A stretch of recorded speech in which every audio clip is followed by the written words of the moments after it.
Somewhere inside your chest right now, an electrical storm is keeping you alive, and you have absolutely no idea it is happening, not metaphorically. I mean, there is a literal wave of electrochemical voltage, about 100 millivolts, racing across a sheet of muscle tissue 60 to 100 times every minute, and you did not ask it to do that. You cannot stop it from doing that, and if it ever decides to do it wrong, you will be dead in 4 minutes. That is your heart, not the symbol on a Valentine's card, the real one. The one right now doing something extraordinary while you sit there thinking about whether you remembered to charge your phone. Now I want you to do something for me. I want you to try to imagine, really try, what it would be like to encounter this system for the first time. Not as a human. Not with all the accumulated mythology and metaphor and habit that makes the human body invisible to us, the way familiar wallpaper disappears. I want you to imagine you are an alien scientist. You have crossed incomprehensible distances to reach this small blue planet. You have studied neutron stars, black holes, the crystalline chemistry of ice giants. You are not easily impressed. And then you find us, and you start taking notes. And very quickly, very, very quickly, you start to realize that something about this particular species is not just unusual. Something is genuinely philosophically terrifying. Not because we are dangerous, because of what our health situation reveals about the universe itself. Let me start with what seems obvious, because the obvious is always where the real surprise is hiding. The first thing our alien scientist would notice is that we are made of cells. Approximately 37 trillion of them, give or take, depending on who is doing the measuring and whether they are in a generous mood that day. Each cell is its own tiny enclosed world. A membrane, a nucleus, organelles with specialized jobs, the whole miniature civilization. The alien scientist has probably seen cells before in some form. Life on other worlds, wherever it exists, likely converges on similar solutions to similar problems. Compartmentalization, energy management, information storage, these are not human inventions, they are physical inevitabilities. So the alien scientist writes this down, carbon-based, cellular, standard enough. But then they look closer. Here is the first reversal. The cells are not cooperating the way the alien scientist would expect a stable system to cooperate.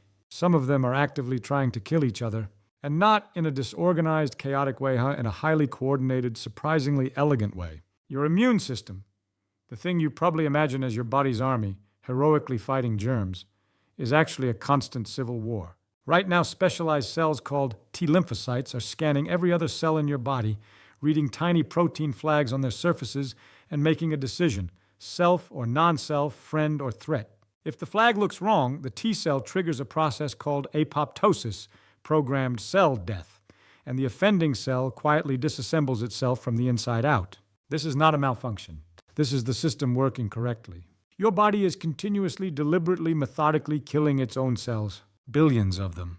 Every day. The alien scientist is now very interested, because they would immediately recognize that this is a profound engineering choice. Instead of building cells that are guaranteed to be correct, the human system built cells that are merely probable, and then built a second system to constantly audit and destroy the improbable ones. That is a very strange design philosophy. It implies something about the nature of the environment this species evolved in, an environment so full of adversarial agents, so full of things trying to hijack the machinery of life, that the only viable long-term strategy was to make every component expendable and the auditing system ruthless. Now stay with me, because this is where it gets genuinely strange. The auditing system can fail, and when it fails in two completely opposite ways. In one failure mode, autoimmunity, the T cells start flagging legitimate cells as threats and destroying them. The body begins eating itself. Rheumatoid arthritis, type 1 diabetes, multiple sclerosis, lupus.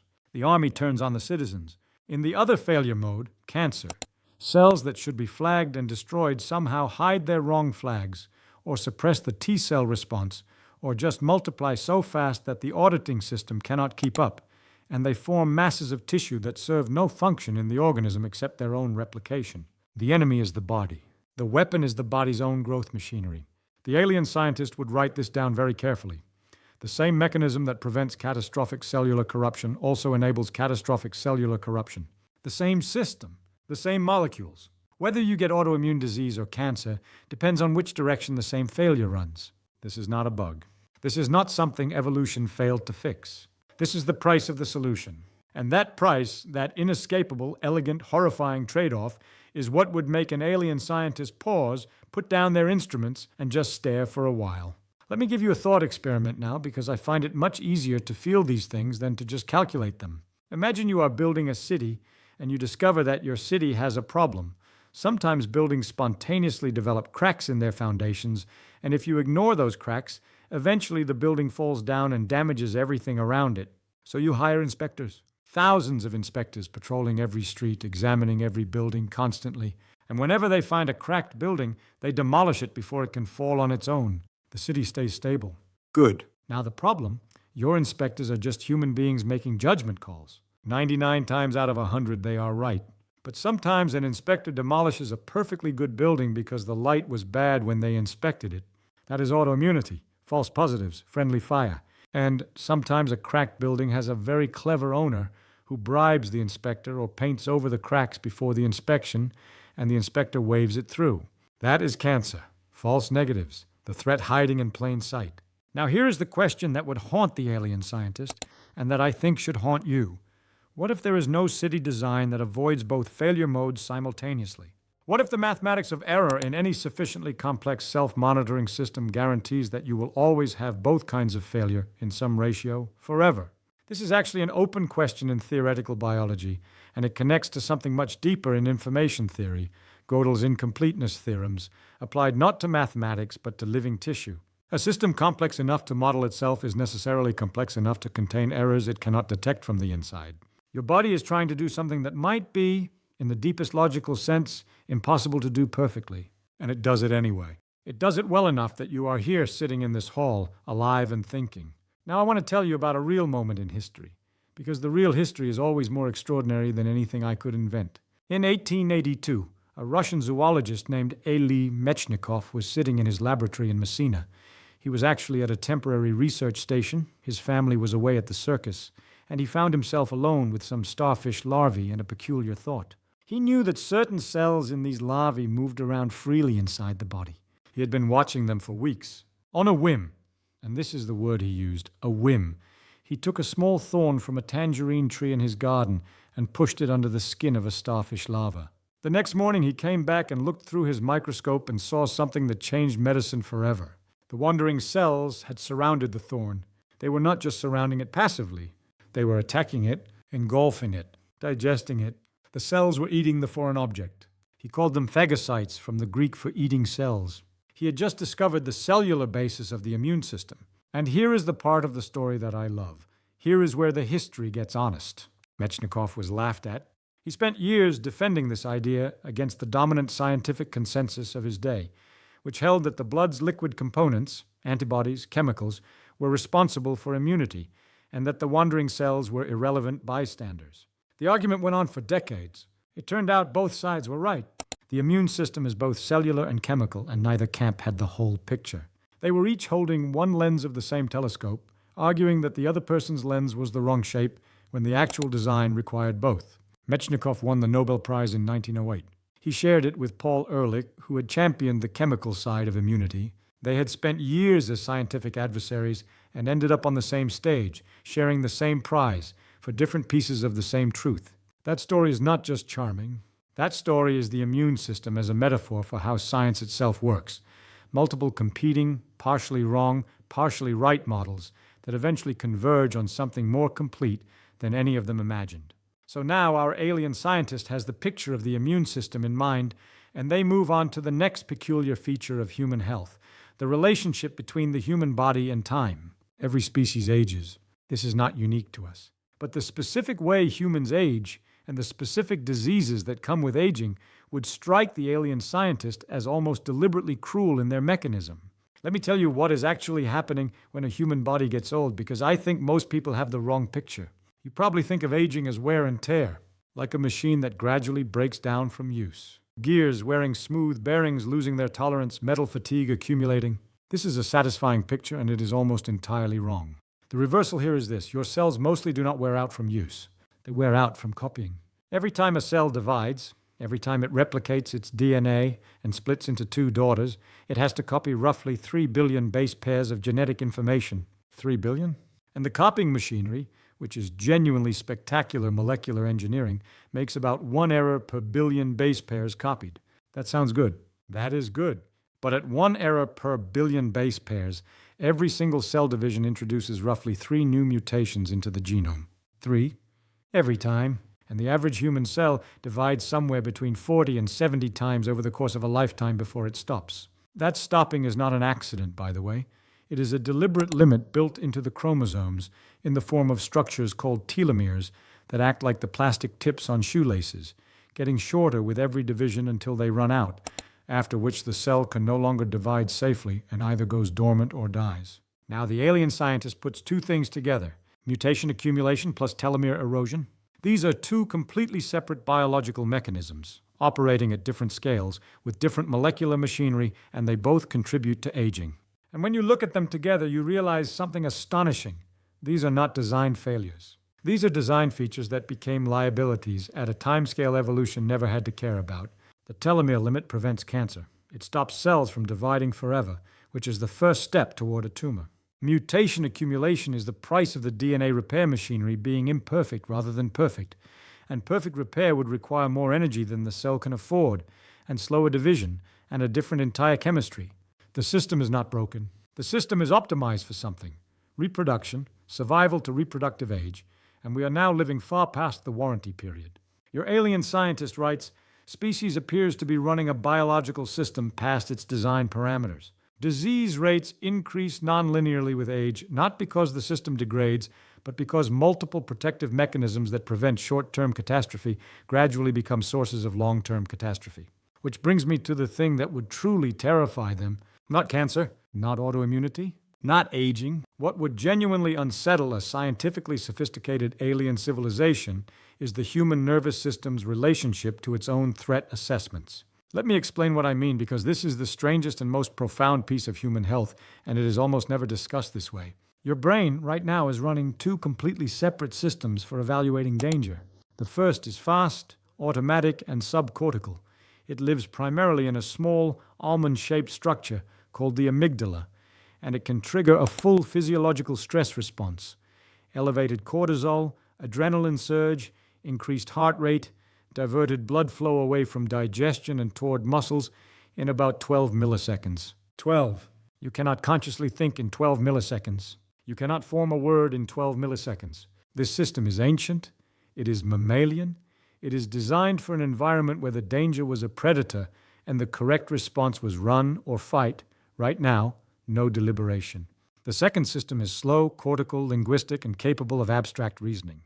It can evaluate whether a threat is real. It can model the future. It can compare risk probabilities. It can tell you that the thing that scared you is actually not dangerous. This system is the one you identify as yourself, the voice in your head, the one reading these words, the one that knows it is listening to me. Here is the problem. The fast system activates first, always.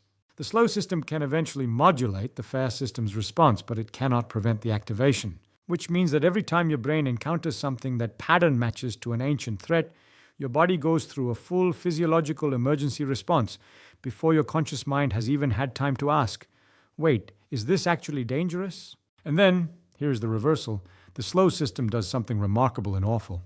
It confabulates. It invents a reason for the stress response that already happened. The emotion came first. The reasoning came second. And the reasoning is often just a story about why the emotion was justified. You were already afraid, and then your brain told you a convincing story about what you were afraid of. This is not a minor quirk. This is the underlying mechanism of anxiety disorder, of phobia, of post-traumatic stress, of panic attacks. These are not malfunctions of the fear system. These are the fear system working exactly as designed in an environment for which it was not designed. You are walking around in the 21st century with a nervous system that was calibrated for the Pleistocene, and the mismatch between what the ancient threat detection system was built to detect and what you are actually encountering every day is the source of an enormous amount of human suffering. An alien scientist would look at this and be baffled. Why, they would ask, does the advanced reasoning system not simply override the primitive threat system? And the answer is, because there were survival conditions under which it would have been catastrophic to allow deliberation to override the immediate response. If you stopped to reason carefully about whether that shadow in the grass was a lion, you died. The cost of false positives, getting scared by things that were not lions, was much lower than the cost of false negatives, failing to respond to things that were lions. So evolution built a system that fires instantly, often incorrectly, and deals with the consequences afterward. What this means for human health is almost incomprehensible in its scale. Chronic stress, while the physiological state produced by repeated or sustained activation of the threat response system without the physical discharge of fighting or fleeing, is now understood to be a contributing factor in heart disease, in metabolic disorder, in suppressed immune function, in accelerated cellular aging, as measured by telomere shortening. The amygdala, firing at something that is not a physical predator, a hostile email, a financial worry, a social embarrassment, is nonetheless telling the adrenal glands to flood the body with cortisol, and the adrenal glands do not know the difference between a tiger and a performance review. They just follow orders. So now the alien scientist is looking at a species that has, through extraordinary evolutionary creativity, developed a nervous system capable of language, mathematics, music, philosophy, and the construction of spacecraft, and then use that same nervous system to spend a significant portion of its waking life under the physiological conditions of being chased by something that wants to eat it while sitting in an office. At this point, the alien would not be terrified of us. They would be fascinated in the way you are fascinated by a beautiful, intricate machine that is clearly doing something extraordinary and also clearly about to shake itself apart. Let me now do the second thought experiment, because I want you to feel what I am describing rather than just follow it abstractly. Imagine you are a shipwright. You have built the most sophisticated ship in the history of seafaring, a vessel with a navigation computer that can calculate courses to the stars, a hull that can survive storms that would destroy any previous design, communications equipment that reaches every port on Earth. But embedded in the keel of the ship, as part of the structural foundation without which none of the rest of the ship could function, is an ancient compass from the 11th century. And this compass does not just advise the navigation computer. It has a direct hardware override that activates automatically when it detects certain magnetic anomalies. When it activates, it physically steers the ship toward what it thinks is north. And what it thinks is north was calibrated in the 11th century in a specific ocean for a specific type of threat environment that no longer exists. Most of the time, this does not matter. The ancient compass rarely activates, but occasionally, in certain electromagnetic conditions, certain psychological environments, it triggers and it sends the most advanced vessel ever built careening in a direction that makes no navigational sense, leaving the sophisticated navigation computer scrambling to explain why the ship just turned hard into dangerous water. That is your brain. The sophisticated navigation computer is your prefrontal cortex. The 11th century compass is your amygdala. And the reason you cannot simply remove the ancient compass is that without its structural contribution to the keel, the ship does not float. Now let me zoom out to something larger, because I think this whole picture, the immune system, the aging system, the nervous system, is pointing at something that goes well beyond human biology and connects to one of the deepest patterns in the universe. Everything I have described to you tonight is an example of the same fundamental principle. And the principle is this: there is no stable solution. There is only a dynamic trade-off maintained at cost. The immune system does not reach a state where all threats are neutralized and the job is done. It runs continuously at enormous metabolic expense, making errors in both directions, and any moment it stops running, you die. The aging process is not a failure to maintain stability. It is the accumulated cost of all the mechanisms that maintain stability across a lifetime.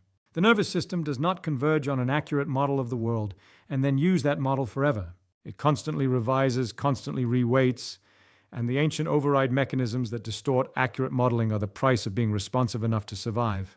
This is everywhere in physics. This is not unique to biology. A star is not a stable object. It is an ongoing negotiation between the gravitational collapse inward and the radiation pressure outward. And the moment that negotiation ends, the star either explodes or collapses. The universe itself, expanding as it is not moving towards some final stable configuration. It is, on the cosmological evidence we have, expanding toward a cold and diffuse end state where all the negotiating is finally over and nothing is left to negotiate with. Niels Bohr, one of the architects of quantum mechanics, said something I find profound in this context. He said that the opposite of a correct statement is a false statement, but the opposite of a profound truth is often another profound truth. What he meant was that, at the deepest level of reality, truth tends to be structured as a tension, not a resolution. Particle and wave, determinism and probability, stability and change. The universe does not seem to be built from simple, settled facts. It seems to be built from irreducible tensions, each of which is maintained at a cost and produces something real precisely because of that cost. Your body is an instantiation of this principle. The immune system's tension between over-response and under-response is the same logical structure as the wave-particle duality of light. The brain's tension between the fast ancient threat system and the slow modern reasoning system is the same logical structure as the uncertainty principle. You cannot simultaneously have precise position and precise momentum. You cannot simultaneously have instant threat response and perfectly accurate threat assessment.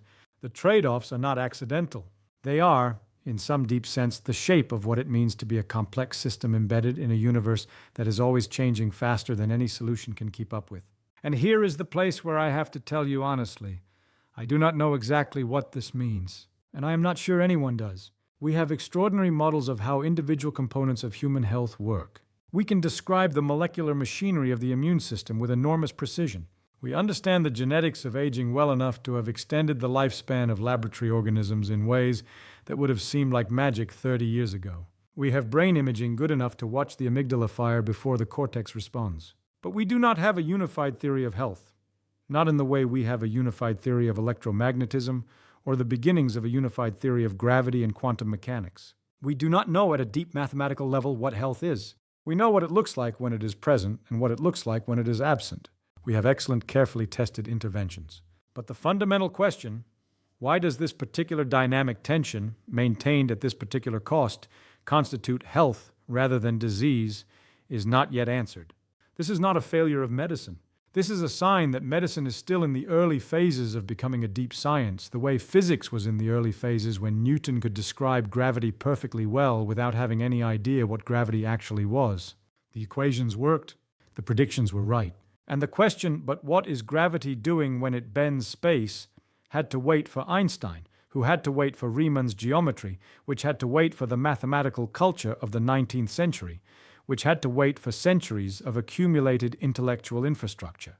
Medicine is building that infrastructure right now, today, in labs where nobody famous is working, in papers nobody outside the field reads, in ideas that will not be connected to each other for another 50 years. When those connections come, I think they will look like what happened in physics in the early 20th century, a sudden recognition that things which seem completely unrelated are actually the same phenomenon viewed from different angles. Aging and cancer and autoimmunity and neurological disease will turn out to be different faces of some more fundamental process. We will find the biology's equivalent of thermodynamics, the deep principle of which all these different observations are consequences.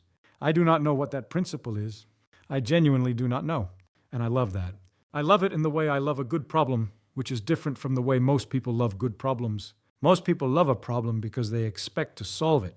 I love a problem because it means the universe is still deeper than my understanding of it, and that is a kind of joy that does not have a proper name. So let me come back to the alien scientist because I want to complete the picture before I leave you with the thing that I think matters most. The alien scientist, having surveyed all of this, the civil war of the immune system, the telomere-mediated self-destruct sequence of aging, the Pleistocene threat detector wired into the base of the modern brain, the alien scientist would do something interesting.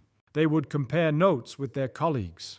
They would say, we have seen other life. We have cataloged organisms from hundreds of worlds. And what we found is always the same general pattern. Life that exists is life that managed somehow to not die long enough to reproduce. Every living thing we have ever found is a survivor. Not because it was designed to be optimal, but because the non-survivors are not around to study. This is Darwin. This is natural selection. It is so familiar to us that it has lost its punch. But to the alien scientist, encountering it as a pattern across multiple worlds, if there are multiple worlds with life, it would hit with the force of a fundamental law. The universe selects for persistence, not for elegance, for robustness over time, not for performance at any given moment. And the result, everywhere, is the same peculiar situation. Complex systems full of kludges and trade-offs and internal contradictions held together by the continuous expenditure of energy, aging inexorably toward dissolution, fighting constantly against the entropy that would unmake them if they stopped for even a moment. We are not special in being imperfect. We are exactly what you get when the selection pressure is survival and the constraint is the available molecular toolkit. But here, and this is the thing I have been building toward, here is what actually would terrify our alien scientist in the end. Not the cancer, not the anxiety, not the aging. What would keep them up at night, assuming they sleep, is this. We know all of this. We have mapped the immune system. We have sequenced the genome. We have watched neurons fire in real time. We understand the molecular mechanisms of aging well enough to interfere with them. We know that chronic stress is killing us, and we understand why, and we cannot seem to stop doing it. We know that cancer is our own cells malfunctioning, and we are closing in slowly on ways to correct the malfunction. We are the only species on this planet, as far as we know, that can look at its own biology and understand it at the molecular level. And yet we mostly do not think about this. We get up and go to work, and worry about things that will not matter in 10 years, and eat food that does not serve us, and fail to sleep enough, and sit in the chronic stress of modern life, running the Pleistocene alarm system at full volume, grinding down the telomeres, suppressing the immune auditors, and the only reason we can do all of this is that the system is robust enough to absorb decades of this treatment before it breaks down, which it eventually does, for all of us, in one way or another. The alien scientists would write in the conclusion of their report, "Species has acquired sufficient self-knowledge to understand the mechanisms of its own deterioration and insufficient behavioral modification to act on that understanding at a species-wide scale. Unknown."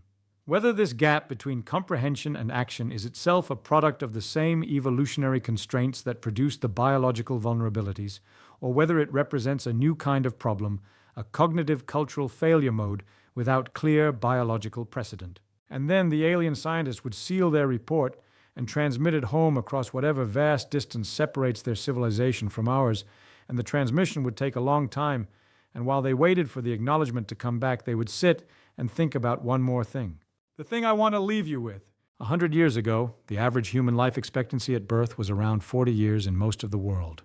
Not because people could not live longer, many did, but because child mortality was so devastating that it dragged the average down. The biology was the same biology you have right now. The same immune system, the same telomeres, the same amygdala. What changed was knowledge applied, germ theory, vaccines, clean water, antibiotics, surgical technique, the understanding of nutritional deficiency, public health infrastructure. Each of these interventions corresponds to a human being who understood something about how bodies work and figured out how to use that understanding to shift the trade-offs in our favor. Every one of them, at some point, was laughed at. Semmelweis, the physician who figured out that doctors were killing patients by not washing their hands between autopsies and deliveries, was institutionalized and died alone, discredited, his idea eventually vindicated after his death. Metchnikoff and his phagocytes spent years fighting the scientific establishment. The early champions of germ theory were ridiculed by miasma theorists who had built respectable careers on the wrong model. The history of medicine is littered with people who were right about something important and spent years being told they were not, and yet the knowledge accumulated anyway. The correct models survived because they made better predictions, and the wrong models were eventually abandoned, not because anyone gave up, but because the evidence became impossible to ignore. This is slow. This is painful. This produces an enormous amount of suffering that could have been prevented if the right idea had been accepted sooner. And it is the best method we have. It is, as far as I can tell, the best method that exists for any species that wants to understand a universe that does not come with an instruction manual. So the alien scientist, sitting with their sealed report, looking at us from whatever incomprehensible distance, would see all of this. The disease, the aging, the evolutionary kludges, the gap between understanding and action, and they would also see that we are still here, that the same species that spent 100,000 years dying of infections we did not understand has now, in the blink of evolutionary time, developed the tools to read the instruction set of our own cells. That we are actively, right now, in laboratories on 6 continents, arguing about the mechanisms of aging and the best way to train the immune system and the neurological basis of chronic stress and how to close the gap between knowing and doing. The alien scientist would not be sure whether to be terrified or impressed, because the same feature that makes us terrifying, the fact that we can understand our own fragility at the molecular level and mostly fail to act on that understanding, is also the feature that makes us unlike anything else we know of. We are the universe looking at itself through the lens of a biological system that is breaking down, and somehow in the middle of that breaking down, taking notes. And maybe that is not a tragedy. Maybe that is the most extraordinary thing in the universe. Not that we are healthy, not that we are perfect, not that we have solved the problem of being alive in a cosmos that is slowly unwinding, but that we are the part of the cosmos that knows it is unwinding, that can name the process, that can feel the wonder of it even as it happens. You are sitting in a chair right now, 37 trillion cells doing their imperfect best, the ancient compass spinning in your keel, the immune auditors making their probabilistic judgments, the telomeres a little shorter than they were when you sat down. And you know that this is what is happening. You know the names of the molecules. You can follow the logic of the trade-offs. You are aware in a way that nothing else in the known universe has yet demonstrated that it can be, of the detailed mechanism of your own existence. The alien scientist's final note would read, "Species appears to be in the early phases of something we have never seen before." Not transcendence, not optimization, but comprehension. They are beginning to understand what they are. It is not clear what comes next. Neither is it clear to me. That is why I am still here, still asking.